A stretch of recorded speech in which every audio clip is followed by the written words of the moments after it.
What's up, everybody? Welcome to Philly with John Marks on PHLY. We're live on a Monday morning. What's up to everybody, our 8 a.m.ers out there that watch every morning from 8 to 9 a.m. here on PHLY, Philly with John Marks. Shout out to you. Good morning, K-Red. Good morning, Michael Haynes. Everybody else out there watching, get involved in the chat. So if you watch live, you can be a part of the show. As always, Philly with John Marks brought to you by Glatt Hair Restoration, Central City Toyota and Bet Parks. Glatt Hair Restoration will be by in a little bit. But yeah, it's opening day. Phillies home opening day. I was down at the ballpark this morning doing a live hit with Mike Jarek and Alex Holly down at for Fox 29 Good Day. So I was down on the field this morning. It was like drizzling, raining, but it's going to be good for the game. I think the severe weather is going to be coming in, at least according to the forecast, at 6 o'clock. So for a 3 o'clock start in the new game of baseball, the game will be over by the time it hits 6 o'clock. So we should get the game in really without any type of weather incidents, at least according to the forecast right now, which is good. It's warm. It's going to be in the 70s. So maybe there's some home runs hit today. But, I mean, overall, we've seen 3 Phillies games, opening series against the Nationals. They won 2 of 3. They won the first 2 games. Yesterday, Aaron Nola turned in Aaron Nola, pitched well, cruised, ran into some trouble, 3-run homer, ran into some trouble, homer, gave up 5 runs. The offense didn't capitalize on some opportunities early and some opportunities late, and they win 2 of 3. And I come in here today, big smile on my face, let's go. They win 2 of 3 of every series. They're going to win 106 games on the season, which they're not going to do. But you get my point. Especially on the road, you take 2 of 3. It was an interesting series in that Trey Turner was out with back spasms, which he said he's never had back issues before. So is it concerning that he's having back spasms this early in the season? I mean, I don't know. Everything with Trey Turner is kind of weird. So you just hope that it's a minor thing. He was apparently available to pinch hit, which is also kind of weird. He didn't start, but he could have come off the bench and pinch hit. So with backs, you got to be careful. So he is not likely to play today, and he did not play in the final 2 games of the series. Then JT fouled a ball off his foot. So I think they kind of kept him out just as a precautionary thing. We'll see if he's back up in the lineup today. But overall, like, it's pretty much what you thought the season was going to be. They hit home runs. That's how they score runs. You get good starting pitching. Zach Wheeler, and we were here on Friday, so we talked about it on Friday. But then, Luzardo, Jesus Luzardo comes out, and I mean, geez. So, like, when we were forecasting the Phillies, and we were talking about, like, all right, like, how good is this team? Even though it seemed like there were some people that were being pessimists, and I was accused of not being as excited as a lot of people wanted me to be for the regular season, the start of the regular season, the first series actually played out exactly how I thought it was going to play out, which was you got really good starting pitching. The bullpen was a little bit iffy, and it blew the lead in that first game. But, like, this team is going to be carried by their starting pitching. And Aaron Nola is going to have these games. He gives up a lot of home runs. He led the league in home runs given up last year. It could happen again this year. It's not going to get better with age. It's probably only going to get worse when he loses even more velocity. But, like, the whole reason why you believe the Phillies have a shot to win the World Series, or they're really considered one of the top 4 or 5 teams to win the World Series, is their starting pitching. And what you saw, and after the game, a couple of the players were talking about Luzardo, and it's like, man, we played against them and we batted against them and we saw him pitch with the Marlins, but man, his stuff is legit. And he has this new sweeper, I guess, that he throws that gets swings and misses. Had 11 strikeouts in his debut in just 5 innings. So that shows you the kind of stuff that he had. He looked fantastic. He really did. So the health was a problem last year with Miami, but when we're talking about winning, this team winning, oh yeah, that's how they're going to do it. Chris Sanchez starts today, another lefty with dynamite stuff. So you have Wheeler, you have Nola, who's Mr. Consistency, and then we'll see what happens with the 5th starter. Ranger Suarez seems to be making progress with that. But all in all, a very productive first weekend of the season. And I'm ready to pronounce the Phillies as exactly what we thought they were going to be. And it's a good thing. It's a good thing. Home runs, Bryce, Schwarber's been hitting the ball really well. You had a really big home run, really good at bat from Stott. I think Stott's looked good so far. Marshy had a home run. So all in all, a good first weekend. And Luzardo, and we'll bring in Tyler Zulli for this because we've been salivating over their starting pitching here prior to the season coming in. Then Luzardo had a couple of late starts or a late appearance where he wasn't great in spring training.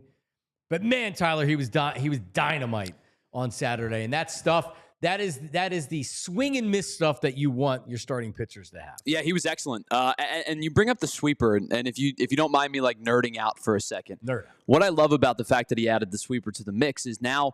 So we talked about the slider in the offseason, and it's kind of like that tight gyro slider. It doesn't have a ton of horizontal break, but it's late break and it's heavy. And so he added the sweeper, which is more traditional slider movement. It's not like this crazy, frisbee sweeper, right, but it's got a little bit extra horizontal left to right movement. And so basically what he said was, I'm going to use the slider against the righties and kind of throw it off their back foot, throw it for a strike off the outer edge, kind of have a burner outer edge, get me over pitch.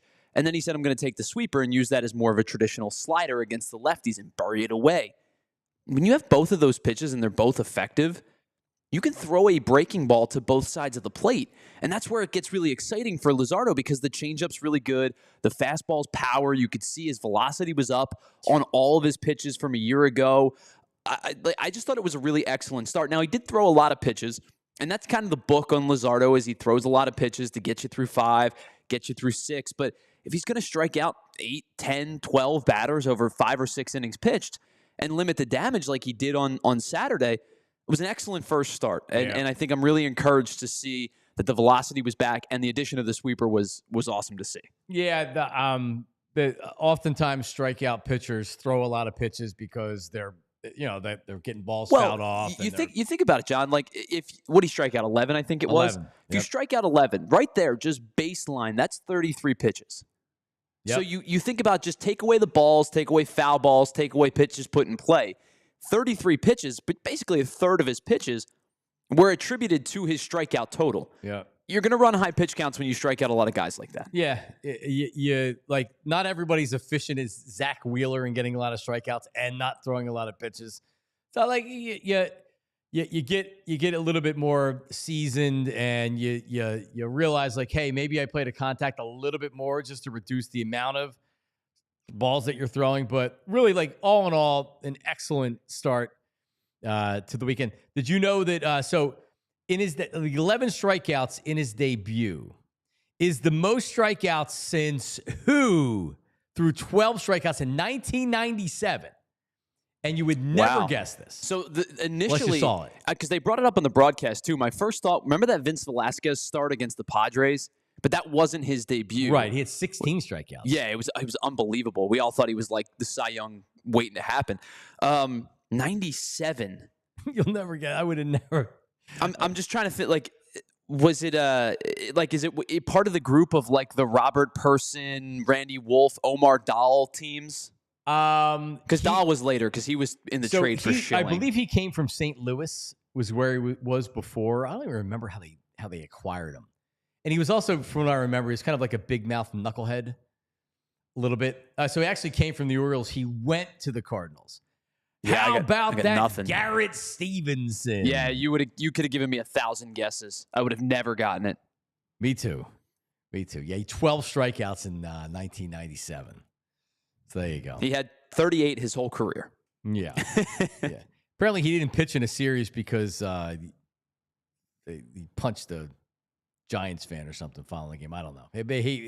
But so really, really a overall positive. I mean, I don't really know what else you could add to the first 3 games of the Phillies other than that's their team, man. They're going to hit home runs. They're talented offensively.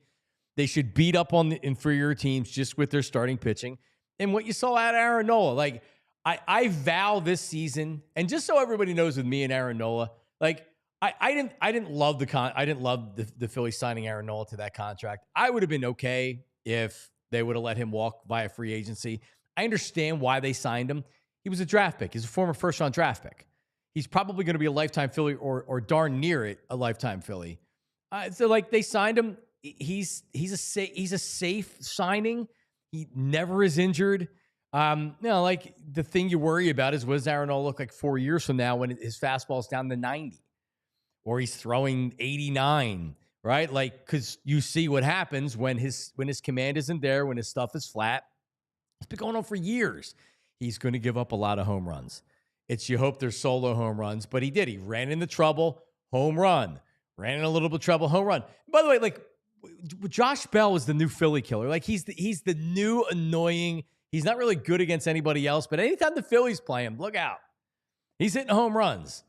So, but like with Aaron Nola, I'm not gonna drive myself crazy like a lot of people do with Aaron Nola because I realize what he is. Go at the end of the season or at the All-Star break, go look through his game logs and see what he does pretty much every start. He gives you 6 innings.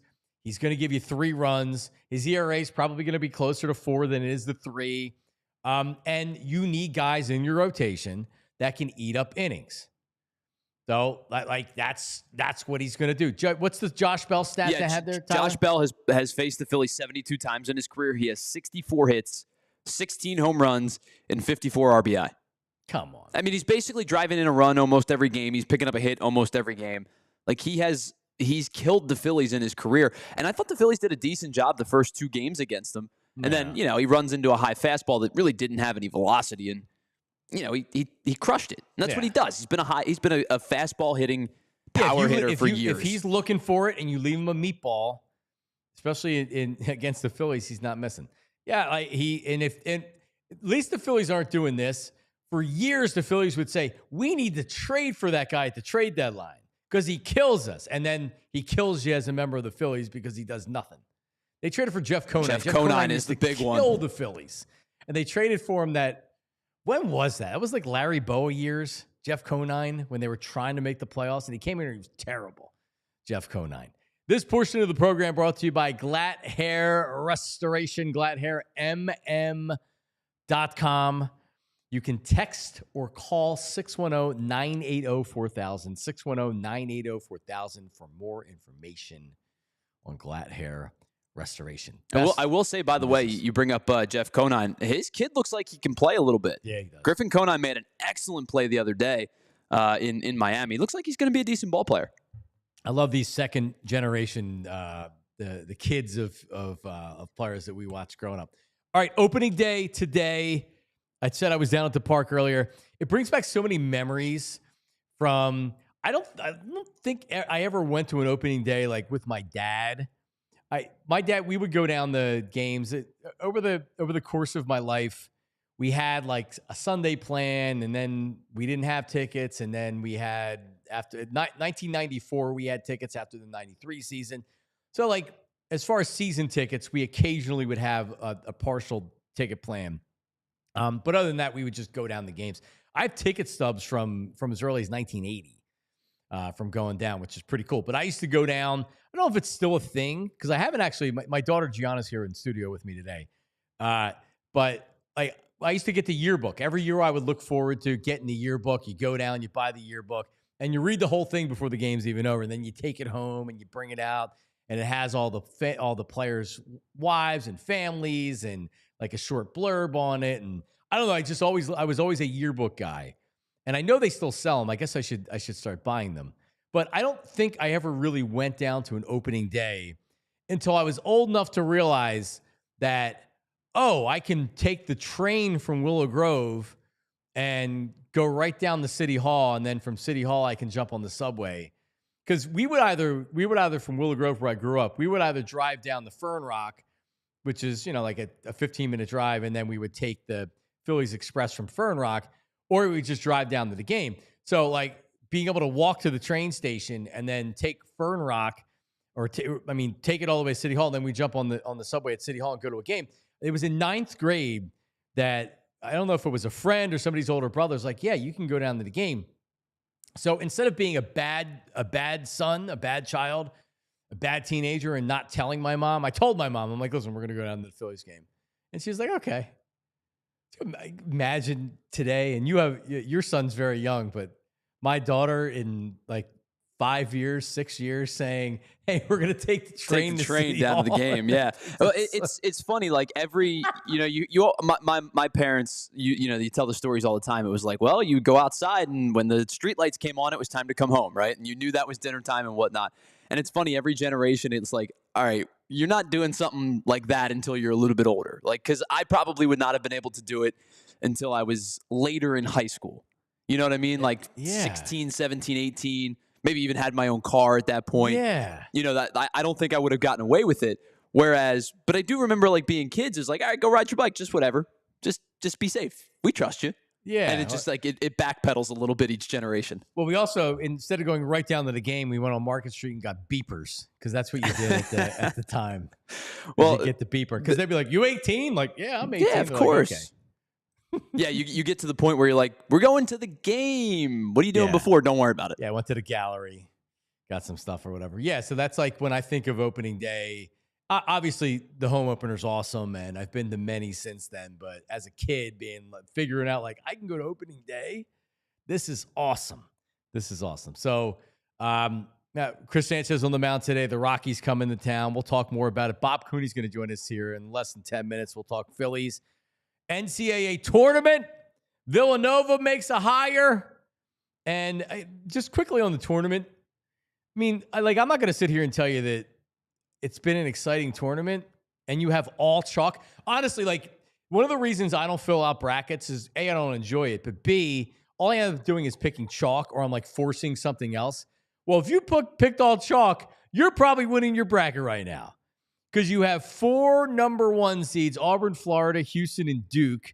And all right, like the thought of, and like this is, I think for a casual fan, you love the story of the Cinderella. It's awesome. And if they make the Final Four, that's awesome.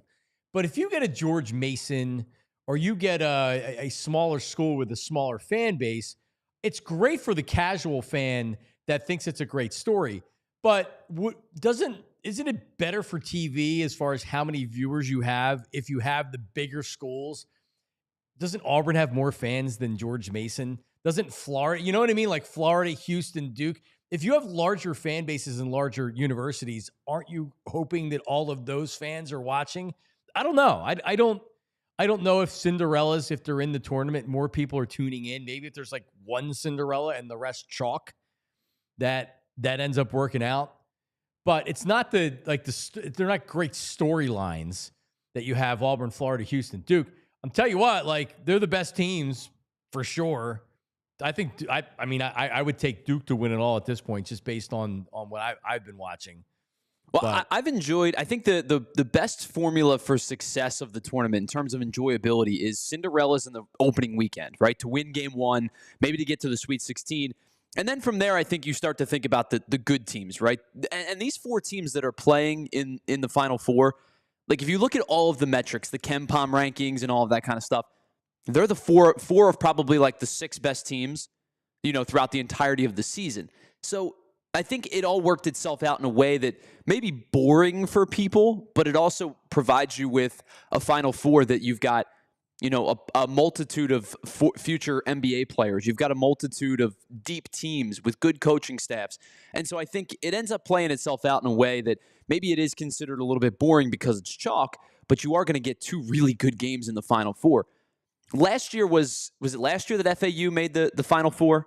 And they were really fun. But now you look back on that FAU team and it's like, all right, they had a guy at Michigan. They had a guy is there a player from Auburn on the, regardless, like they had a bunch of dudes transfer out after that run. Right. And they're playing at big time schools now. And you think back on that FAU team and it's like, okay, maybe they were actually really good. And they were a 9 seed, I think, or an 8 seed or whatever it was because they were FAU, right? But they won 30 some odd games and made an awesome run. And now you look back and you go, yeah, that was a really good team. But when you get the Cinderella 12s, the 13s, the 14s, whatever it is, at some point they're just going to run into better competition. It's so difficult. It really is. No, like making the Elite 8 and falling short against the better team is generally kind of what you see. That's a win for your program. Yeah, I mean, that's going to bolster you to get better players. That's going to bolster you to maybe even like move to another conference. Yeah. All right. Well, listen, we're going to talk about it all with Bob Cooney, who probably watches more college basketball than almost anybody that I know. With his thoughts on that. Also, opening day Phillies, and the home opener is today. And I also realized that I only have one real sweatshirt with the Phillies that I can wear. I had another sweatshirt, and it was really cool, but the zipper broke. I'm not going to mention who made that sweatshirt. You probably can guess. That was not made this sweatshirt. The zipper broke off, and it's like, all right, well, this is, it's not functional anymore. But I have so many T-shirts, Phillies T-shirts, so I need to upgrade maybe my my wardrobe, my Phillies hoodie wardrobe. Bob Cooney, live from remote satellite, joins us coming up right after this. Philly. John Marks, 2-2. Don't go anywhere. All right, BetParks, the BetParks app. You know it. You love it. You've probably been wagering on the games, right? So you can look at the Phils. And by the way, we'll give our parlay of the day coming up here in Block C of the show. We have something cooked up for you. But Phils minus 250 on the money line today, as you have Chris Sanchez on there. If you want to do the run line, they're minus 1.5 runs and minus 110. So you bet 110 to win 100, and they have to win by 2 runs to do it. And you kind of look at the tournament. I was kind of handicapping it before. Some really tight lines here if you're looking at the NCAA tournament. So you have Florida and Auburn. Florida's 2.5-point favorites. And then Houston, underdogs against Duke. Duke is 4.5-point favorites. These games will both be played on Saturday. So whether it's the NBA, NIT's back tomorrow night with the semifinals, Major League Baseball, you get your futures in right now for pro football and everything else. There's no other sports online casino or app that I would use than the BetParks app. Absolutely, positively amazing. So get in right now. And if you ever thought about like, hey, I hear Mark's, I hear Tyler Zulli, hear the guys talking about real live dealer games on the BetParks app. That's right. How about this? Blackjack, roulette, poker, and more. Hot online slots based on movies Rocky, Ted, and Goonies, classic casino games, and more. And new users get up to $1,000 casino bonus back if you're down in the first 24 hours. That's right. You must be 21 and in PA, New Jersey, or Michigan. Gambling problem? Call 1-800-GAMBLER. All right, Ace is the place. Ace is the place, and Gianna will tell you. She knows that mommy has to fix everything at home. My daughter Gianna's in studio today, right? You're not on camera, so don't worry about it. But am I good at fixing stuff, Gianna? I am not good at fixing stuff, right? That's why you need Ace, because Ace is there for you. Ace Hardware Home Services, all right? So then when you think Ace, you're like, oh, well, that's where I go to get everything, right? Oh, listen. If you have a leaky pipe, maybe an air conditioning issue, something that you said you'd fix last year, well, they have somebody for you. Ace Hardware Home Services. Whenever you're ready for your next job, they know what's going on. That's right. The power of the Ace brand, striving to be the best, most trusted provider of home preservation services. A wide range of residential maintenance, installation, and home repair services are available. That includes plumbing, heating, cooling, and electrical. Free estimates on equipment installation and replacement with trusted advisors and options that are best suited for your home and budget. And how about this? Emergency services. All right. So it's a Saturday afternoon, a Sunday morning. You wake up, the toilet's overflowing. Well, you can't wait till Monday. Ace Hardware Home Services. Service you can trust. Satisfaction's guaranteed. They're going to make it right no matter what. Visit Ace Hardware Home Services online at Ace Hardware Home Services to get your project started today. Ace Hardware Home Services. Hooah! All right. Opening day, Phil's home opener. And even we were down there at 20 after 6 this morning for a 6:45 hit. And every morning news station was on the field. Channel 10, Channel 3, Fox 29. There was another one that was out there. Everybody's juiced up. Light drizzle. The tarp was on the field. But it should be good for the game. And then weather's going to move in after that. To discuss that, college basketball, Nova makes a hire. He's like a Swiss Army knife of sports knowledge. His name is Bob Cooney, and he joins us right now. Bob, what's up, buddy? John, Tyler, Gianna, how are you today? Everybody doing good? Yeah, man. I'm juiced up. The weather. I mean, normally for these home openers, Bob, you can get 40-degree games where you're like, all right, I got to bring my parka to the game. It's going to be in the 70s for the opener today. Surprising. Yeah, I've been down to a few of those 40-degree days. Not a lot of fun, especially when the team was bad. But I got to tell you, John, I was kind of surprised. First of all, and tell Gianna to close her ears. I was a little turned on with listening to Tyler talk about the sweeper earlier. I mean, I've never heard anybody dive into a sweeper quite like Tyler does. It's pretty fascinating. But I was a little disappointed at the reaction of Phillies fans this weekend. We're through 4 innings on Friday or Thursday, and people are on Twitter, on X, complaining about the Phillies. Oh my God, here we go again. Like, relax. This is a really good team. Aaron Nola, yeah, we know what he is, and it's pretty damn good. One of our former coworkers, going on Twitter saying he's done with short little guy. I don't know if you remember him. He used to play hockey. Going on there saying he's done with Aaron Nola. Like, really? Is this where we are, that we're just looking for the negative with the Phillies? I think this is a really good team, and right now, I believe 667 puts you on pace to win like 108 games. So yeah, I'm okay with the Phillies right now. It's just I put it in the calculator this morning. I think it gets you like 107, or maybe it's just under 108.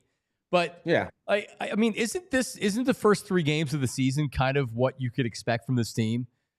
Hitting home runs, getting good starting pitching, and Aaron Nola, when he runs into trouble, guess what? Second time around the lineup, he puts a couple guys on, and then, especially with the pitch clock, how he can't slow things down. Left the ball up. Josh Bell hit a monster home run, and then he's going to have starts where he goes 7 innings and he gives up 2 runs, and everybody forgets about him for a second. Bob, I don't know because it wasn't exactly a positive start to lead up to the season from Phillies fans. I don't want to go too crazy on it, but I mean, like, is this social media actually being real life, or is this kind of this vocal minority of people that are loud, or like is this the nature of sports today, where we don't know, our mentality is so football, we don't know how to act otherwise?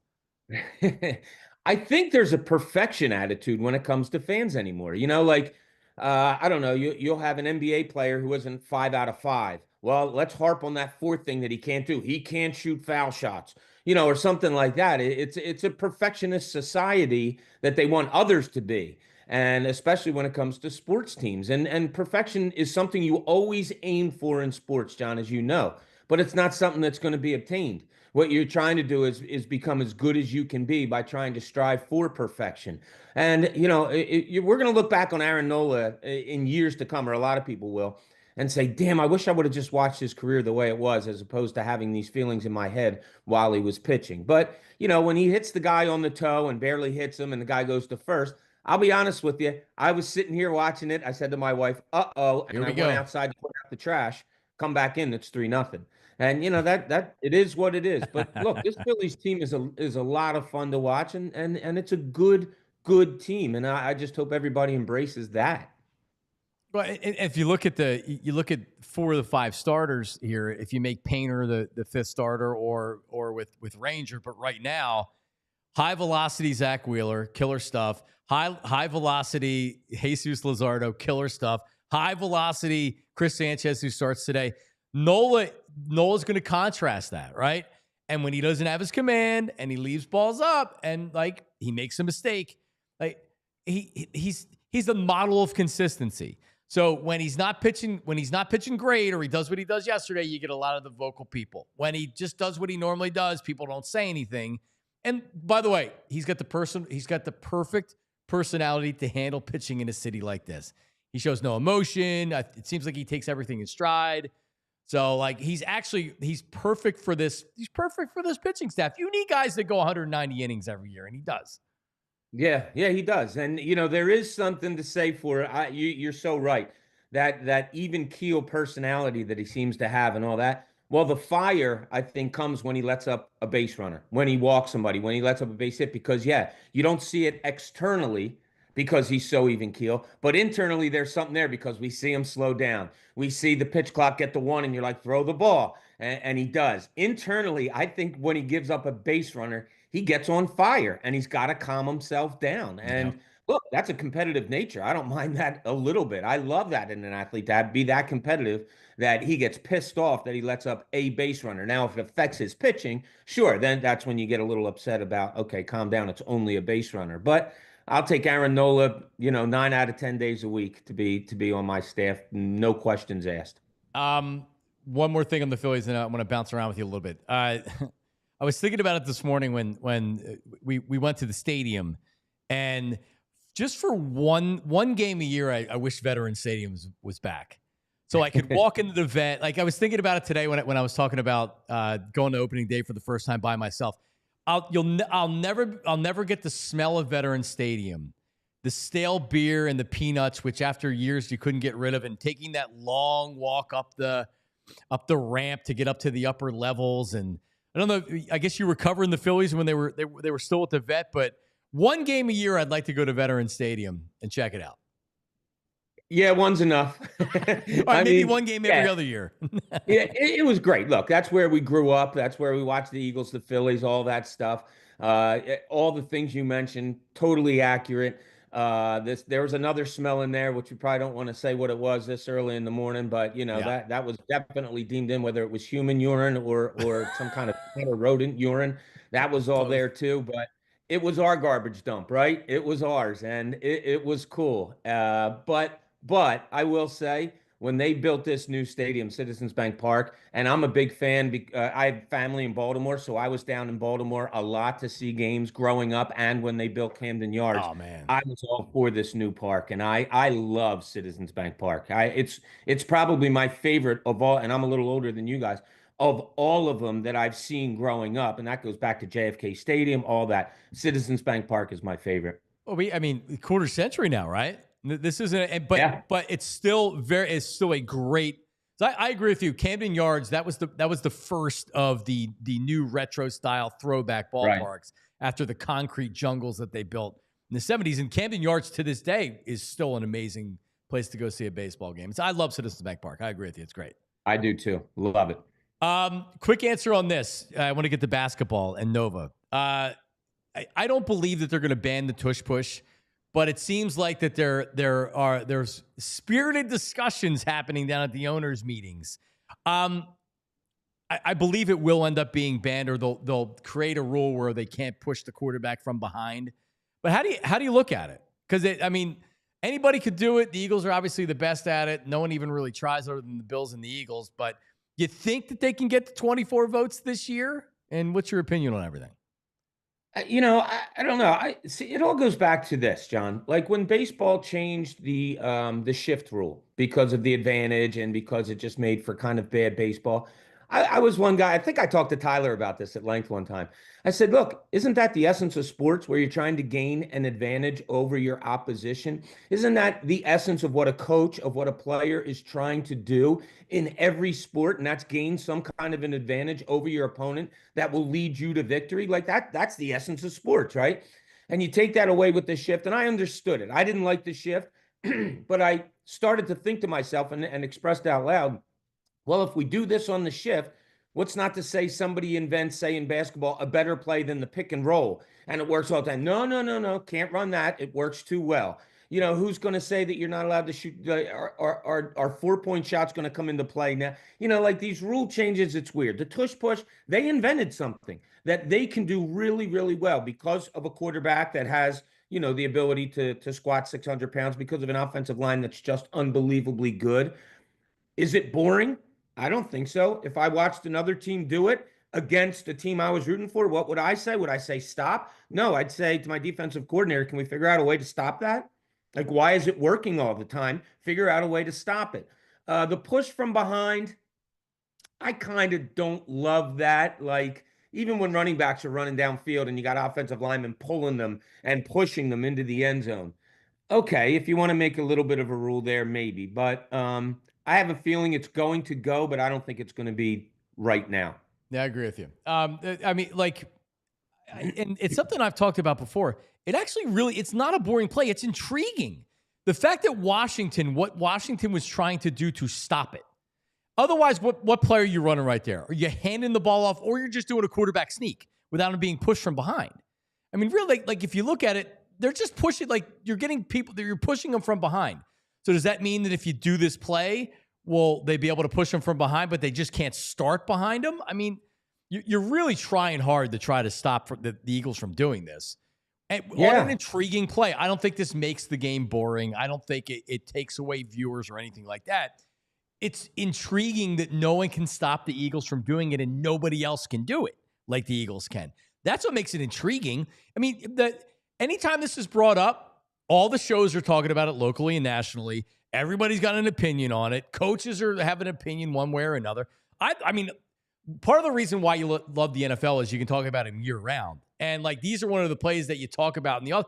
This has been nonstop tush push talk, it feels like, since the season's been over. And last year too, for that matter. Yeah. And if you talk to Roger Goodell and you say, hey, listen, one of the big talking points through 2 years of football is going to be a quarterback sneak. If you said that to him 5 years ago, it would have been, what are you talking about? But it has. It's become, I mean, listen to the national announcers when they come here to Philly, right, John? And it's first time the Eagles run it. It's, oh, here it comes. Here it comes. There's an excitement to it. You're right. There is, because in sports, you're looking for that unstoppable play, that unhittable pitch. You know, that's the things that you're looking for. That's the perfection you're always going for. Not attainable, but it's something that you're always going to strive for. So it's almost like you're taking a competitive advantage away from not just the Eagles for the tush push, but from coaches, from players, from whoever figured out this play. So say they do take it away. Is somebody going to be genius enough maybe in the Eagles system to say, okay, but let's run it this way. Right. And, just teeter on the rules and still be successful with it. Who knows? I don't know, but it does drive at me a little bit, John, that someone that came up with a competitive advantage in sports, which is the essence of sports, could be taken away on this vote. Because you do it too well. All right, an all chalk Final Four. Who do you like? You got four ones. What's your pick?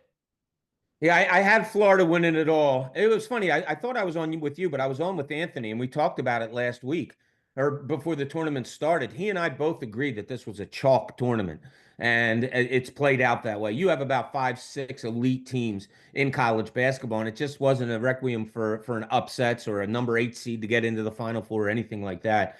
So I had Florida at the beginning. I got to stick with them. I love the way Duke is playing, and I love the way Duke is built. I mean, if you look at Duke, it's like like the way you want to build an NBA team. You have a facilitator guard, you have a scoring point guard, you have a great player, obviously, in Cooper Flag. You have an eraser at the center position who can rebound, can catch the ball, score a little bit. Like, everything kind of just falls into place with Duke the way they are. They're not that deep, but that's okay. They can win with 6-7 guys. Houston, though, was so impressive against Tennessee. Yeah. To me, that's the national championship right there, Houston and Duke. Although I picked Florida, I just think that Houston team is on a roll, and if Duke can figure out a way to beat them, then I think they'll go on to win the championship, even though I did pick Florida. I don't like the Auburn team. Villanova hires Kevin Willard. Maryland fans are angry, not because he left, because it didn't look good the way how he answered the questions. And I know there's turmoil that's going on. Their AD left to go to SMU, and he was saying that they don't have enough money in NILs and they need to get more money, and there's problems with the program. So he ends up taking a job at Nova. Good hire. How do you think he handled it? And is this a good hire for Villanova? Yeah, people, and I understand Maryland fans being upset, but it's kind of it's a product of what's going on in college basketball right now, right? I mean, you're talking about guys entering the portal before the season's over, coaches talking to other schools while their team is still in the tournament. I can't stand that. I don't like it in pro football when that happens, and we've seen it here in Philadelphia the last few years. Wait till the season's over. You owe that to the kids. You owe that to your school. The kids owe that to the coaches, to the school that offered them scholarships and brought them on. Stay loyal until the end is the end. Don't get out while the going's still going. I don't like that a little bit. As far as a good hire, it appears to be, right? I mean, the guy had really good success at Maryland. I looked at it like, all right, you go from Maryland to Villanova. Didn't that used to be kind of a lateral move? Like, I mean, I understand Jay won the championships and all, but like Maryland to Villanova, That just says a lot about Villanova that somebody's leaving Maryland to go to Nova. Now, a lot of the things come into play, like you said, NIL money and all of that. But yeah, I'm going to say it's a good hire for Villanova and see how it all plays out. Yeah, I mean, because I guess I look at Maryland with Roy Williams and those teams that won national titles back then, but it's been a while since that Maryland program has been like that. But also, you worry if you're a Villanova fan that it was a Jay Wright program, not a Villanova program, right? Jay Wright leaves, and you saw what happened in the 3 years since then. They didn't make the tournament. But I agree. I mean, he's a New Jersey guy, I guess, or he's from Long Island. He was at Seton Hall for a long time, so he knows the Big East. He knows recruiting here in the Big East. So, like, this is an important hire because this doesn't work. Now you're 5 years removed, 6 years removed from Jay Wright. That's an eternity, right? That's an eternity. So it was important they got this right, and I think it's a good hire. Yeah, it's going to come back for probably a long time, John. Is Jay Wright simply irreplaceable? I mean, let's look at it. You're talking Villanova. We're talking a small little private school on the main line that probably doesn't, shouldn't have been in the national spotlight as much as they were. And Jay just took them to a different level in a fascinating way. And I know you've had a chance to talk to Jay through the years, and I did stories on Jay throughout the years and his players. And it's just unbelievable, the program that he built. You don't replace that. It's a culture. It's a way of life. Even if you want Jay to have a hands-on somehow, come on in and help Lillard as much as you can. It's still just not that. It's not Jay Wright. And it very well could go down that Villanova is a really good school that has a really good basketball program. And maybe in 10, 15 years, we're saying no one could have taken them to the heights that Jay Wright did. And it wasn't right to even look at it that way. Probably right. Bob, go Phils, man. We'll talk soon. Go Phils. All right, buddy. Be good. See you guys. Bob Cooney coming up. Our Bet Parks parlay of the day. Can we get back on the positive side of things? We'll have that pick coming up. Also, more into the Tush Push ban that is gaining some steam, I suppose, and a lot more. Philly, John Marks back at 2-2. Don't go anywhere. All right, listen, let's do it, man. It's been a while since I've had a date night out with my wife. Well, we went out to dinner the other night, but you know what? Like, sometimes you just want to go to a show, comedy, concert. The Excite Center at Parks Casino is amazing. My casino of choice, Pennsylvania's #1 casino, so close to Philly, located in Ben Salem. So if you're close to 95 or the PA Turnpike, if you're over in Jersey, right over the bridge, bang, you take the Street Road exit off of 95. Boom, right there. The Excite Center is the state-of-the-art entertainment venue located inside Parks Casino. It's been named one of the best places to see the country's best comedians and music headliners. ParksCasino.com to buy tickets for all their shows. And, it's just not about the show. It's not just about the gaming. An amazing poker room. I used to play poker up at Parks quite a bit in my younger and single days. Blackjack, roulette, amazing gaming. It's great, but also their food, right? Parks Grill Steakhouse, Bamboo Noodle House. Great stuff. Great food. So before the show, get a bite to eat. Or just like before you go out and you like, let's go play some blackjack. Go for dinner. Another thing I love about Parks Casino is the Bet Parks app. All the games that you love, like when you go to Parks Casino, but it's on the app. Pop culture, slots, roulette, cards, dice games, and more right on the Bet Parks app. So download the app, create an account today to receive an offer you cannot pass up. New users eligible to receive $1,000 back if you're down in the first 24 hours after signing up. Bet Parks online casinos available to Pennsylvania, New Jersey, Maryland, and Michigan residents. Terms and conditions apply. Parks Casino, this is how you win. You must be 21 and over. Gambling problem? Call 1-800-GAMBLER. Hoo-ah. All right, let's talk about Rothman for a second. Whether you're in real pain, right? Like, what's my prediction? Pain. Well, right now, like you look at JT, fouled a ball off his foot. Now, like if he's not back today, like he's possibly go to Rothman. Back spasms, Trey Turner. So if you have maybe children, maybe you are on the weekends playing softball, whatever it is. Yeah. If you're in pain and it's not getting better, Rothman is where you want to go. I had a couple years ago, had a bad shoulder. It didn't get better. And I'm like, all right, I got to go get this checked out. It's been a year. It's getting worse, right? And one appointment at Rothman Orthopedics, and the shoulder was diagnosed, a frozen shoulder.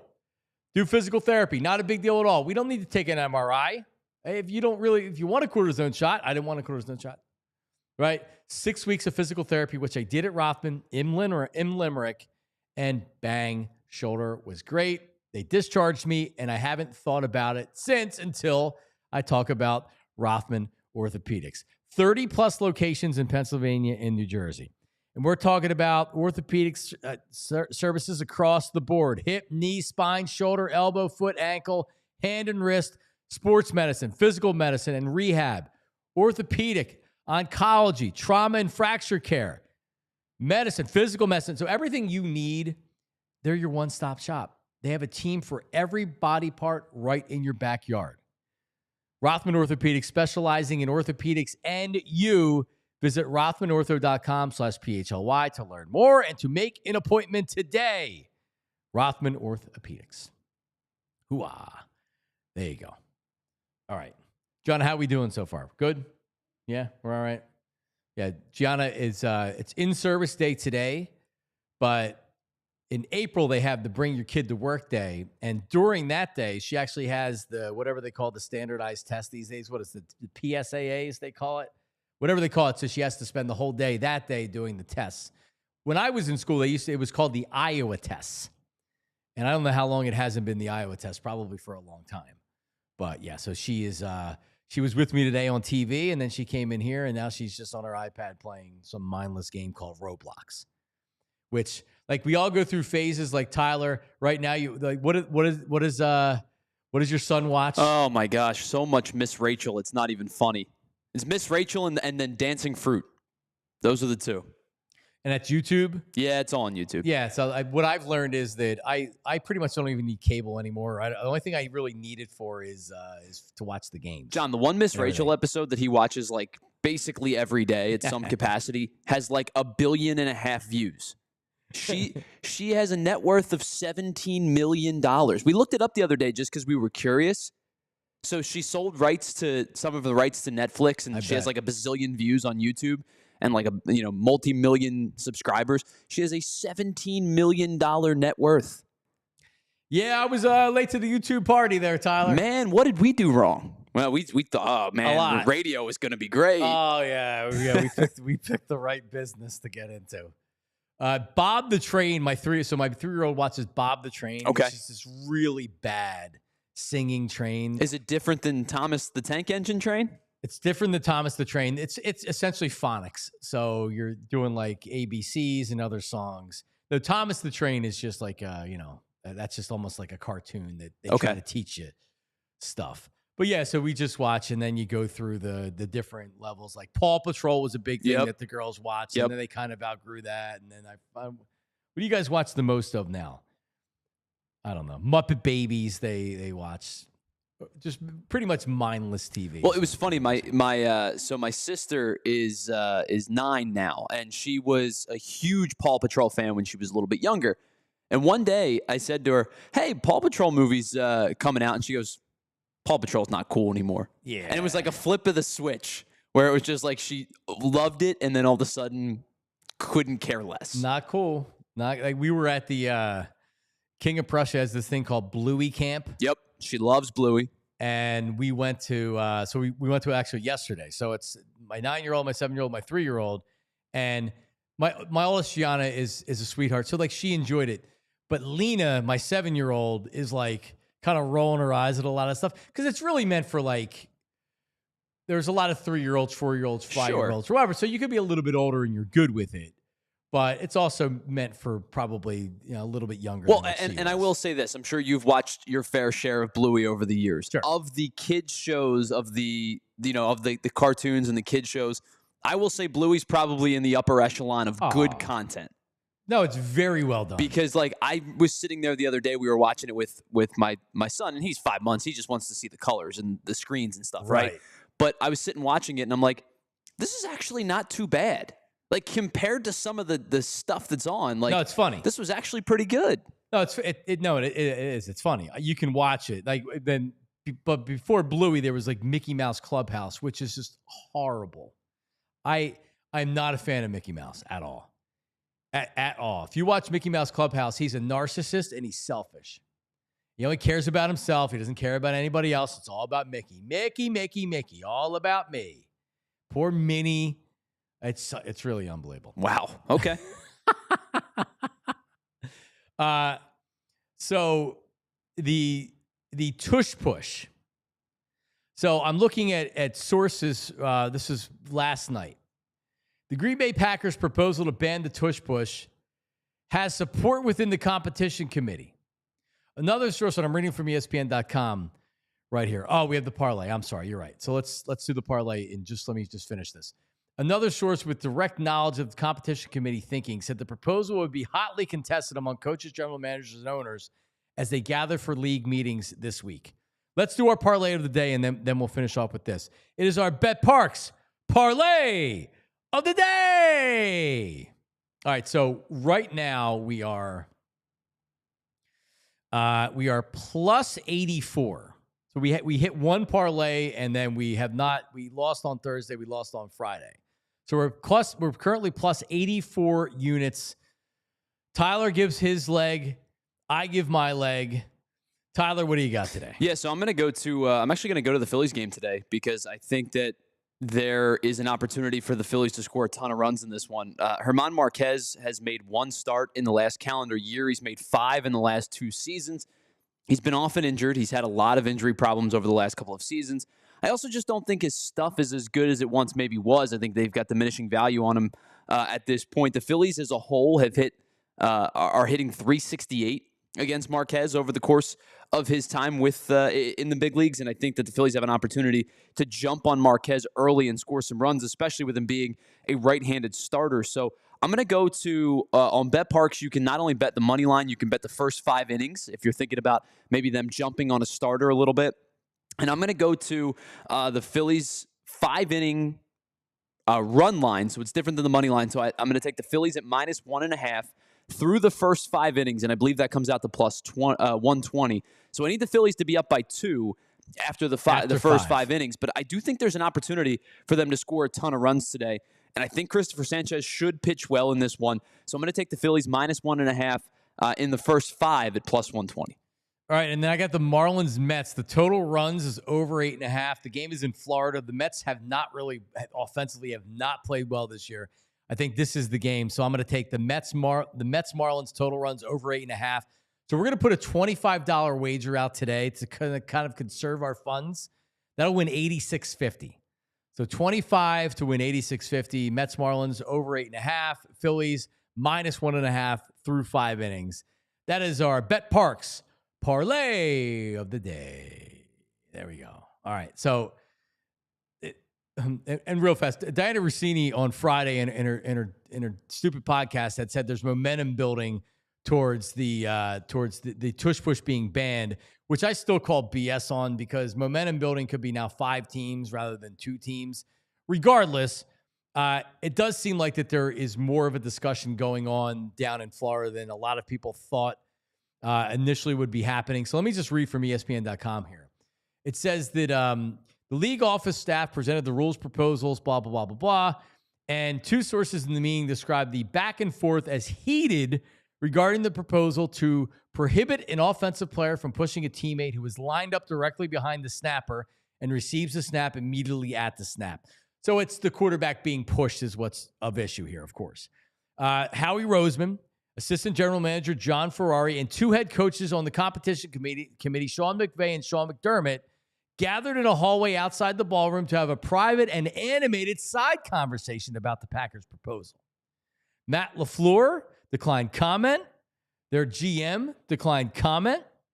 And the argument is the final day of voting, which is Tuesday. So it's kind of like a court case where it's final arguments Packers, and then whoever's going to present it will present it on Tuesday, and then they will have a vote. Now, of course, the Packers listed the 2 reasons as player safety and pace of play, which is a joke.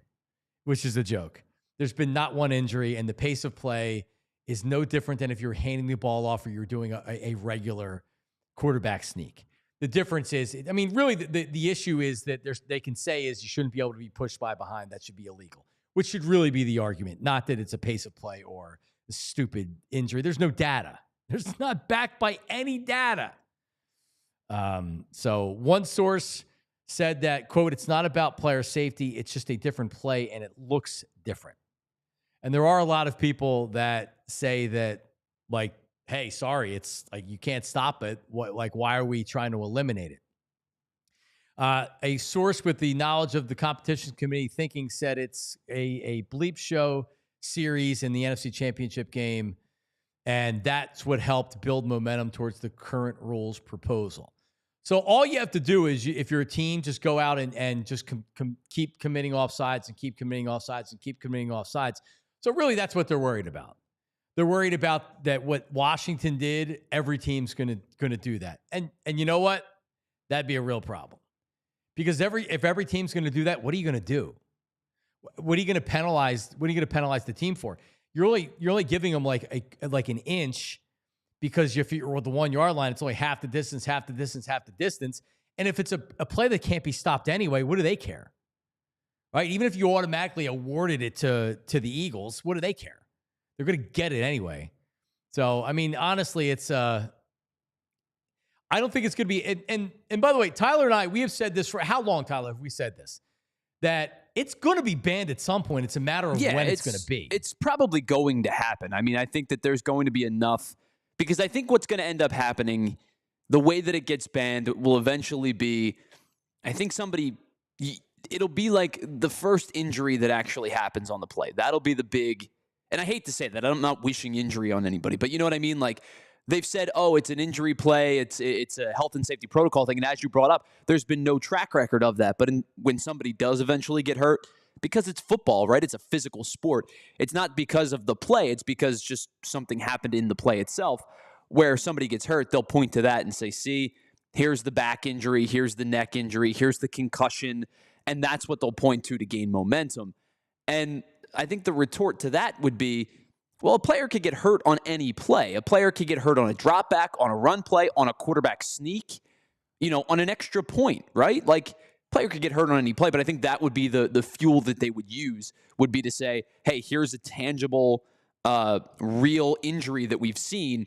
And if there was injury data, it'd be whacked on tomorrow. Correct. They would whack it tomorrow, but there isn't anything. And again, I'm reading from the ESPN piece here. It said one club source told ESPN their team would be voting against the proposal because they don't believe the proposal is, quote, honest about the reason. An NFL head coach told ESPN he thinks the proposal is motivated by pettiness because some clubs don't have quarterbacks capable of running a push sneak. It's weak, the club executive said. It's punishing a team who became excellent at executing the play. In 2022, when Philadelphia was the only team doing it, there was a concern that it made the game less compelling because 4th and short was no longer in doubt. Then other teams copied it, and they can't do it well. It reeks of jealousy. 100%.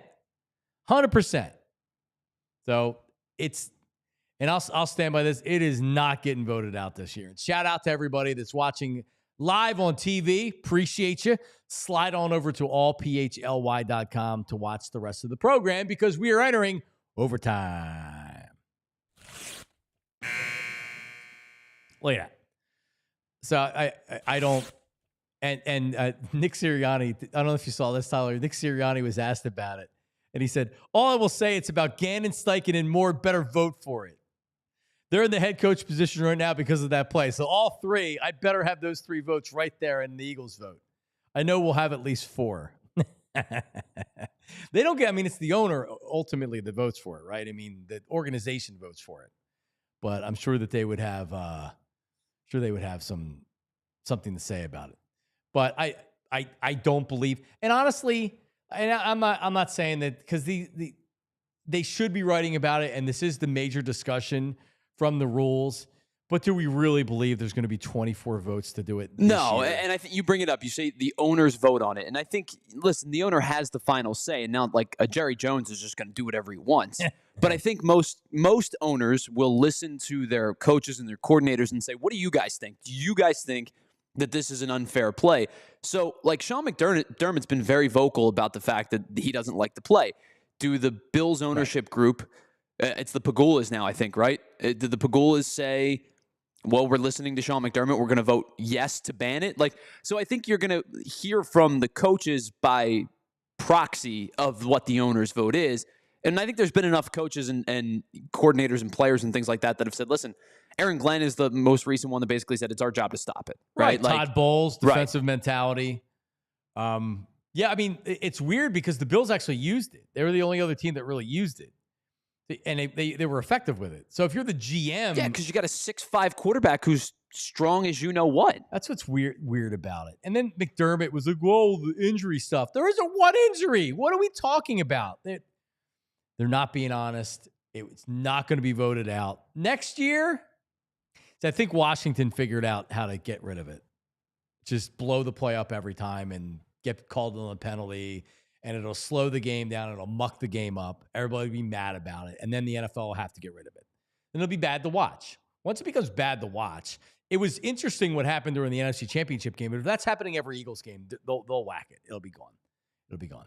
All right, shout out to everybody that watches live, and you watch live 8 a.m. to 9 a.m. every Monday through Friday on YouTube. Appreciate it. Tyler, you're headed down to the tailgate, PHLY tailgate today. I got a lot to do today. So after I'm done with you, I'm going to jump on with Anthony and talk a little Phils at 9:20, and then we've got some previews, and then a Philly show, a special time at 11 o'clock, and then after that, I'll head down to the tailgate and hang out with all of our friends, and then head on into the game. All right. Well, you get over to talk to Anthony. We will talk to everybody live tomorrow at 8 a.m. And special shout out to everybody watching on YouTube. Not during the show live, which we appreciate, of course, but watching at your convenience. Just make sure you're liking, subscribing, and commenting on the episode. What do you think about the Tush Push? Put your comments. What do you think about Aaron Nola? Are you being a negative Phillies fan after winning 2 of 3? Comment, like, subscribe. We're back tomorrow live at 8 a.m. See ya. We all silly like the mayor.